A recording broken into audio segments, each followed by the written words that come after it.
Nice kitty. I have a special kitty toy just for you, kitty.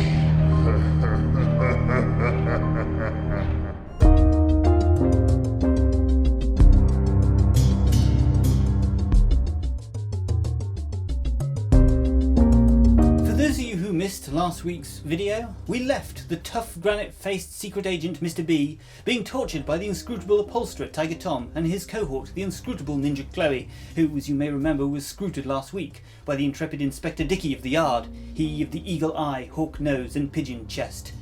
Meanwhile, at the opium den, a victim of the dreadful habit stirs uneasily in his sleep.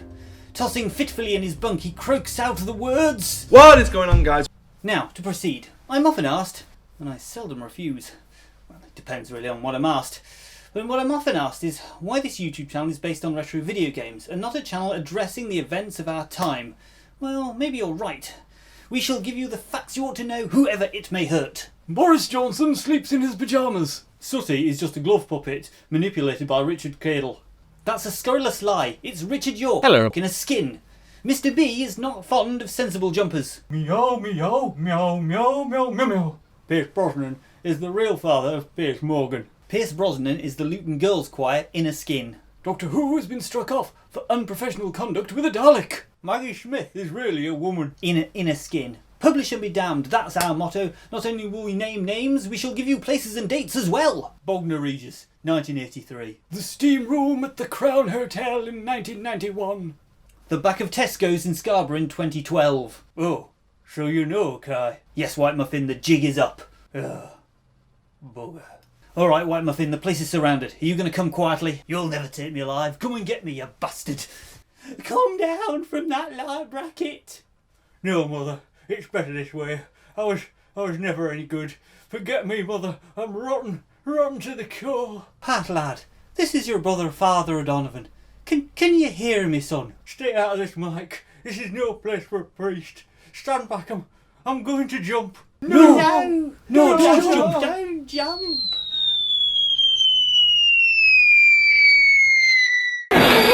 My son. Is he? I'm afraid so, Mother. Perhaps 'tis better this way. Who knows? It's not for us to pass judgment. It's not that. Look at me carpet. There are 6 million stories on YouTube. This has been one of them. Explain it we cannot, believe it we must, but watch it we don't have to. Instead, let's take a step back from what was the new hotness back in 2001 and the Sony PlayStation 2 and look again at Sony's original little grey box, the Sony PlayStation, and the 2001 title Fear Effect 2 Retro Helix.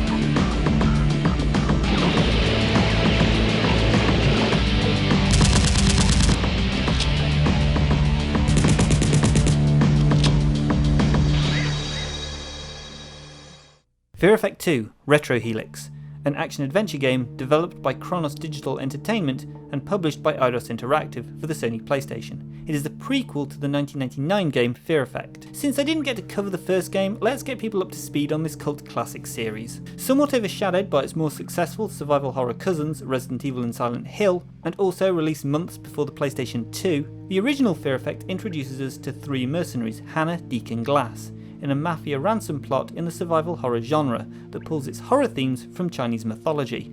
Fear Effect's standout feature was its unique cel-shaded art style mixed with grotesque and bloody action gameplay. Rather than full 3D backgrounds of Silent Hill or Dino Crisis, or the 2D pre-rendered backgrounds of the Resident Evil series, Fear Effect's environments are made up of streaming and looping full-motion video. In 2017 it was announced that the first Fear Effect was getting a remake, developed by Megapixel Studios and published by Square Enix.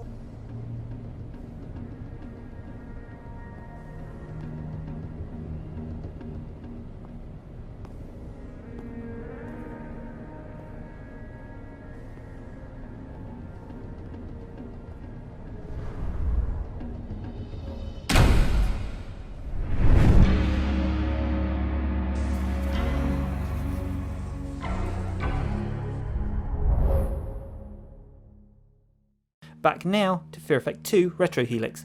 Set as a prequel to the events of Fear Effect, we get to see how Hannah, Deke and Glass meet, and are introduced to Hannah's love interest, Rain. Okay, let's get this out of the way. There is a lot wrong with this game's over-sexualisation of two females in a relationship, and back in 2001, boy did the marketing department at Eidos ever take advantage of that. I'm not going to go into details about what I think the game got right and what I think the game got wrong with the characterisation of Hannah and Rain. I'm only going to say that I don't think this game would be made or advertised in the same way if it was made today. As with Fear Effect before it, Fear Effect 2 Retro Helix has cel-shaded characters and items in a looping full-motion video environment that gives the appearance of constantly animated backgrounds. Mostly relying on the third-person perspective with fixed camera angles, Fear Effect 2 Retro Helix uses the survival horror go-to tank controls for movement of you the player, although there is an option this time around to go for the more Metal Gear control scheme. If you're confused, tank controls means that the character model moves in relation to the controller D-pad. If you press up, the character moves forward. If you press back, the character moves back, and the character will turn left and right, regardless of its orientation on screen. The Metal Gear or classic Tomb Raider control scheme means that the character will move forward in the direction that you push. If you push left, the character will move forward in that direction, right, back, so on and so forth. If you want to see this in better detail, be sure to subscribe to the channel and come back next week when myself and Otto the Ocelot will be playing through Fear Effect 2 Retro Helix. As you progress through the game, you the player have a selection of weapons such as shotgun, pistol and assault rifles, non-lethal equipment, taser and EMP, and each of the 4 playable characters has their own unique melee weapon. Hannah has a boot blade, Rain has a knife, Deke has brass knuckles and Glass has a smackjack. And don't come back no more, no. Sorry. Despite the heavy ordnance available, Fear Effect 2 Retro Helix has a strong lean towards puzzle solving over fighting enemies.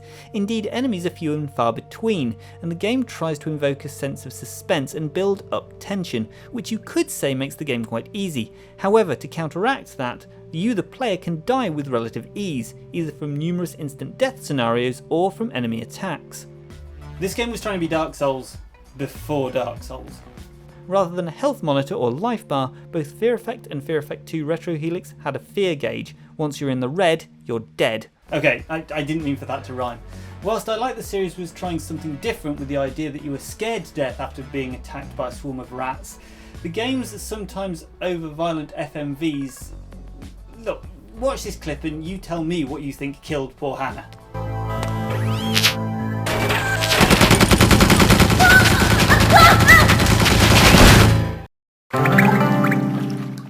Hong Kong in the year 2048, in the wake of a degenerative global pandemic, topical, called EINS, environmentally induced neurotides degenerative syndrome, pronounced ENS, theft, murder and terrorism have become big business.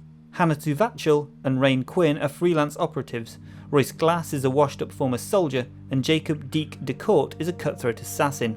Hired under mysterious circumstances, what starts off as a routine infiltration and retrieval assignment spawns a chain of bizarre events that forces Rain, Hannah, Deke and Glass to unite and save the world from impending doom. Allegedly there's a global pandemic going on in the game. Take it from me and anyone else that's made it through 2020, that's enough impending doom for anybody. Providing the voice of Hannah is voice acting veteran Wendy Lee, taking over from Elise Din who voiced Hannah in the first game. Lee is probably best known for voicing Key in the Pioneer dub of Akira and Faye Valentine in Cowboy Bebop. Fear Effect 2 Retro Helix was her second ever video game voice work. She also voiced Lena Caldwell in The Bouncer. Voicing Rain, we have Dorothy Elise Farn, who is best known as Meryl Strife from Trigun. Lex Lang, who recently voiced Dr. Neo Cortex in Crash Bandicoot 4, provided the voice for Deke. Finally, Glass and Jin are voiced by Anthony Gale Marcotte and Rob Monroe, Marcotte seemingly having done with acting altogether, and Monroe continuing to act in TV. Fear Effect 2 Retro Helix music was composed by Dave Ronin.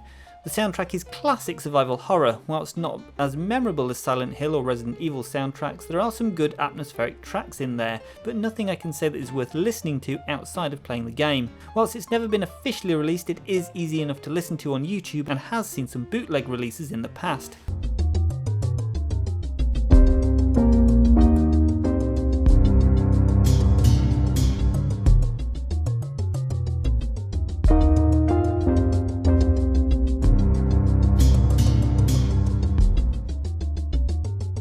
In In 2001, Fear Effect 2 Retro Helix was reviewed quite positively, and just narrowly missed out on GameSpot's annual Best PlayStation Game. At the time, most people praised the more mature content and story, and everything looked like it was on track for a third game in the series. They are waiting for you now.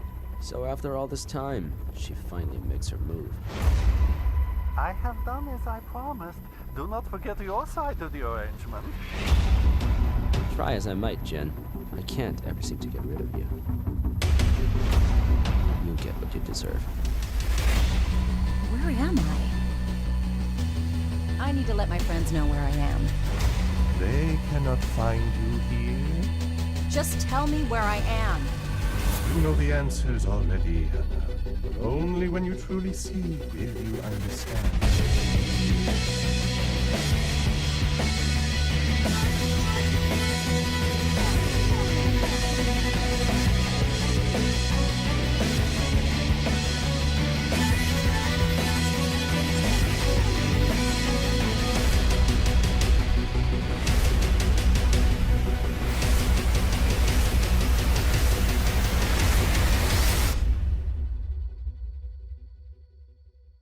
Fear Effect Inferno was originally announced for the PlayStation 2, again with Kronos Digital Entertainment developing it and Eidos Interactive publishing. However, with the collapse of Kronos Digital Entertainment in 2003, Fear Effect Inferno never saw the light of day and the IP was left on the shelf.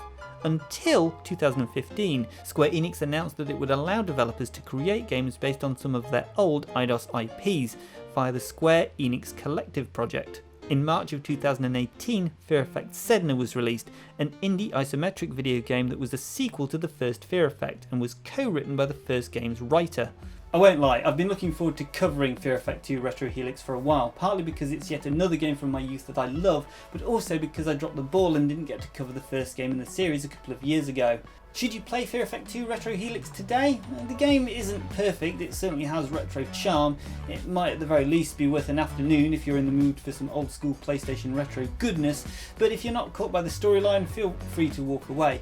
Or alternatively, if you're intrigued but you don't have the means to play this cult classic, be sure to keep an eye on the channel, as next week I will be starting a full playthrough of the game, and the best way to make sure that you don't miss out is to subscribe to the channel, click the bell, sit back and relax as we explore the world of 2048 Hong Kong together. And so, to finish, thank you so much if you made it to the end of the video. Be sure to let me know what you thought in the comments down below. And before we go, the limerick competition. Ha! You thought it was a bit, didn't you? But it's not. The winning limerick goes as such. An animal breeder called Gluck once crossbred a hamster and duck. When asked for a name for this beastly refrain, he said, "Oh, we're calling it Gladys." I just picked it because it was silly and made me laugh, and it was the only entry. Now, for this month's two opening lines. An amateur gardener from Brood developed a cactus quite lewd. Write your answers in the comments down below, and you could be in with a chance of winning this month's prize, a bumper book of crosswords with all the answers filled in. Cheerio, see you next week.